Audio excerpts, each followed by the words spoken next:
The slow train across Canada, a country as vast as it is in many places staggeringly beautiful.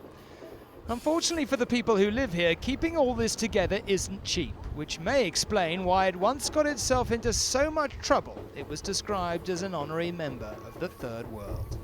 Now, the scenery may be startling, but what on earth am I doing on a train across Canada? Well, the answer's actually simple, because this country might represent a vision of our future, and I brought along our battle board here to try and help explain why.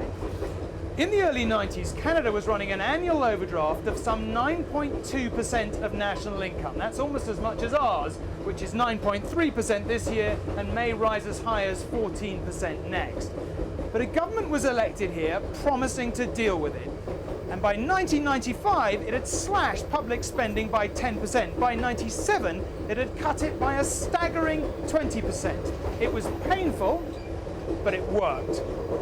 The government even got re-elected, so how did they do it? Well, first stop, Kamloops, and a good example of how they actually forced a lot of the painful decisions onto provincial governments.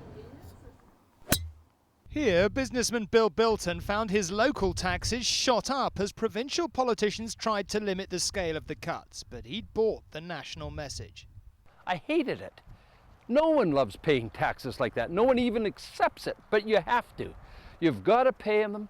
You pay the taxes, you bail it out. That's the name of the game. And if you don't do it, it's just going to get worse. But over the border in Alberta, the provincial government simply cut everything. Local politicians slashed their own salaries and completely binned their pensions. That helped convince policemen like Gary Fedral that he probably had to do his bit. Yeah, some people were upset about it, but as a whole, no real problems. But we, bit our tongues and away we went with it. But as time wore on, the cuts bit deep. Next stop, Calgary. This is where a huge hospital used to be, and this is what happened to it.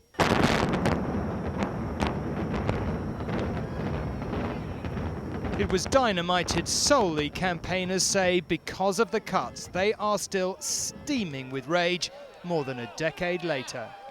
We've lost, in this site alone, almost 1,000 beds. Across the city, we've lost 1,500 hospital acute care beds, and we're reeling from that to today. The emergencies are stacked, the waiting lists are exceedingly long. At the end of the line in the capital, Ottawa, the man who presided over all this says the key to the Canadian experience was a massive process of public consultation and debate. I suddenly looked at the audience. It was an audience of senior citizens, and I said, what you're really saying to me is that we shouldn't be cutting now. And that means that your children should pay for your grocery bills. The fact is that these interest rates are going up, the deficit's getting worse, and you're saying my children should have to face up to that, and my grandchildren. I don't think that's what you want. And that changed the tenor of my speech, and it changed the way that audience looked at it, and they just started to applaud, and they said, yes, we're with you. The truth is, we are almost certainly going to have to make this journey. But have British politicians, any of them, really even begun to prepare us?